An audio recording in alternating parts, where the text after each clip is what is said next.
कुछ जानकारी जो उत्पादन विधियां हैं कि हम कैसे गर्मियों में कौन कौन सी फसलें लगा सकते हैं जिससे हमें चारा मिल सकता है, रबी में कौन सी फसलें लगा सकते हैं, वर्ष भर हमें चारा लेना है कौन कौन सी फसलें लगा सकते हैं। तो उसके लिए मैं आमंत्रित करना चाहूँगा डॉक्टर नंदा जी को, जो इस विधियों को बताएंगे। तो मैं उनसे आग्रह करता हूँ।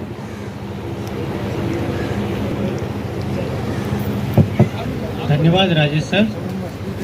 यहाँ पे उपस्थित द्विवेदी सर, जैन सर, केवी के बाढ़ से आए हुए वैज्ञानिक, लाइन डिपार्टमेंट से आए हुए पदाधिकारी, सभी को इस प्रांगण में स्वागत है। हम इस प्रांगण में द्वितीय बार आ रहे हैं।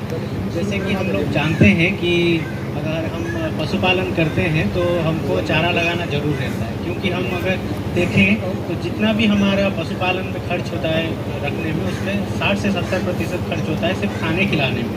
तो जब तक हम हरा चारा की खेती नहीं करेंगे तो हमारा जो प्रॉफिट है वो नहीं हो पाएगा, या हमारा जानवर को जो चाहिए खाना वो संतुलित खाना हम लोग नहीं दे पाएंगे। इस परिप्रेक्ष्य में अगर हम देखें तो हरा चारा हम जो है तीनों सीजन में लगा सकते हैं अगर हमारे पास पानी की व्यवस्था है। जैसे अगर हम देखें बरसात में यहाँ पे लोग लगाते हैं ज्वार लगाते हैं जिसको जनेरा बोलते हैं, नहीं तो बाजरा लगाते हैं जहाँ जिस ज़मीन में पानी का जमाव नहीं होता है, नहीं तो दलहनी फसल में भी यहाँ काउपी जिसको बोरा बोलते हैं, बोरा भी लगाते हैं यहाँ पे हरा चारा के रूप में, और मेथ भी लगाते हैं। आज हालांकि मेथ का एरिया धीरे धीरे कम हो गया। मेथ मतलब राइस बीन जो है, पहले क्या करते थे, राइस बीन या मेथ को हमारा ज्वार के साथ छींट देते थे। उसके बाद जो मेथ है ज्वार के ऊपर लतर जाता था। उसके बाद हम लोग जब काटते थे तो इस तरह से हमको हरा चारा जो है कार्बोहाइड्रेट रिच जो है हमारा मिल रहा है ज्वार, उसके साथ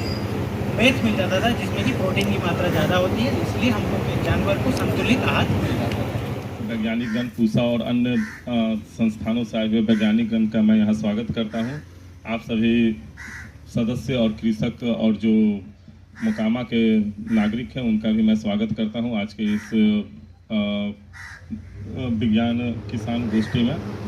आज हम लोग यहाँ एकत्रित हुए हैं गौशाला को हम लोग किस रूप में डेवलप कर सकें, इसके लिए चंदन जी इसमें हमसे आके हमेशा मिलते रहे और कुछ बातें भी बताएं कि कैसे इसको डेवलप किया है, और हम लोग को अभी इसको और डेवलप करने की ज़रूरत है। मैं पहली बार यहाँ आ रहा हूँ, आपके साथ मैं यहाँ पर जो इसको देखा, एक फर्स्ट व्यू जो मेरा आया तो उसमें अभी पाया कि इसको और डेवलप करने की आवश्यकता है। तो प्रशासन की ओर से, चूँकि इसके अध्यक्ष SDO साहब होते हैं, तो हम लोग प्रशासन की ओर से क्या इसके डेवलपमेंट में सहयोग कर सकते हैं, पूरा सहयोग करने का आश्वासन देता हूँ। महाराजगंज में भी हम लोग इस तरह के कार्य किए हैं, गौशाला को डेवलप किए हैं। इसमें सरकारी क्या मदद हम लोग कर सकते हैं पशुपालन विभाग से और अन्यत्र से, ये हम लोग देखते हैं और देख के हम लोग इसको चाहेंगे कि डेवलप हो। तो और आपके समक्ष वैज्ञानिक बनाए हुए हैं, वो बताएंगे भी कि कैसे पशुधन को हम बढ़ाएं। पशुधन बढ़ाने का मतलब कि जो हमारे गाय गरू है उनको हम क्या खिलाएं। आज तक हम चारा के रूप में भूसा और यही देते हैं, जिससे अभी हमको पता चला कि हमको कुछ और देना चाहिए कि उनका जो दूध देने का क्षमता हो या और पशुधन के रूप में डेवलप होता है वो बढ़े। तो विशेष रूप से आप सुनिए और किस तरह हम लोग दोनों ओर से, चारागाह के तरफ से और दूसरे रूप में भी हम लोग इसको कैसे डेवलप कर सकते हैं, इसके बारे में विस्तृत चर्चा आपको वैज्ञानिक जो आए हुए हमारे आदरणीय वो लोग बताएंगे, और प्रशासन की ओर से हम लोग इसमें क्या मदद कर सकते हैं इसके बारे में भी हम लोग बैठ के चर्चा करेंगे, और हमारे आदरणीय SDO सर से भी इसके बारे में चर्चा करके इसको हम लोग और थोड़ा आगे ले जाएंगे। धन्यवाद। विभिन्न केंद्रों के वैज्ञानिक खंड विकास पदाधिकारी, गौशाला के सचिव चंदन जी, उपस्थित ग्रामीण एवं अन्य यहाँ आए हम लोग उपस्थित हुए हैं, जिसमें से पशुपालन और पशुधन के लिए, उसका चारा के लिए क्या क्या विशेष उपज हो सकती है और उस पर क्या क्या कार्य किया जा सकता है, किस किस मौसम में कौन कौन सा घास का उत्पादन किया जाएगा, और पशुधन के विकास में क्या क्या कार्य होना है, इस पर विशेष चर्चा के लिए गोष्ठी आयोजित है। और रही बात प्रशासन की, तो इसके अध्यक्ष जैसा कि वीडियो साहब बताए ही, और सब लोग अवगत है कि SDM होते हैं और उन्हीं के नेतृत्व में जो भी प्रशासनिक कार्य होता है उन्हीं के नेतृत्व में होता है।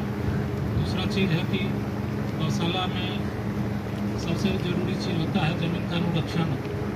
वो आवश्यक चीज़ है, उस पर कार्य किया जाएगा और इससे संबंधित जितनी भी भूमि है उस पर भी आवश्यक कार्य किया जाएगा।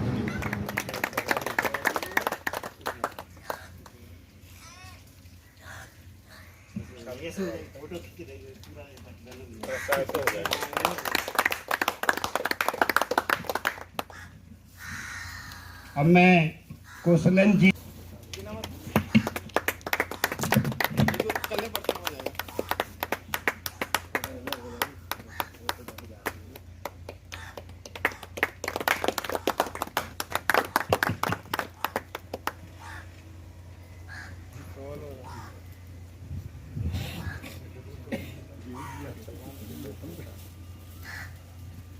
धन्यवाद रमेश जी।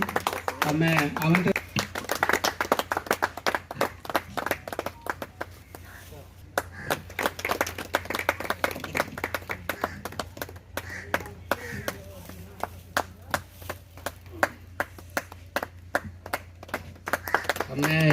आमंत्रित करना चाहूँगा उमेश सिंह जी को।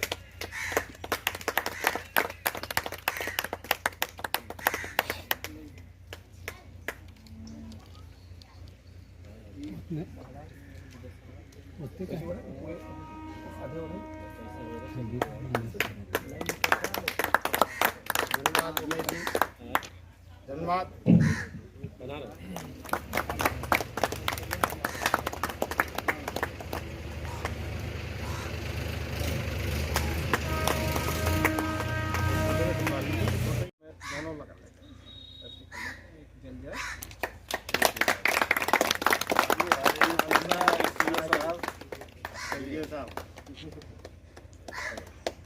अभी आइए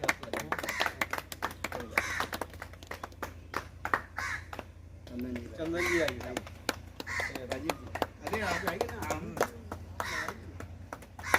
अभी बचा है आपके दोनों के लिए बचा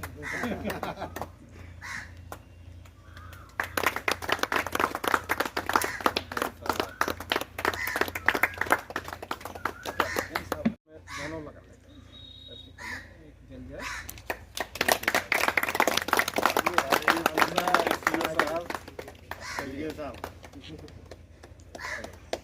अभी आइए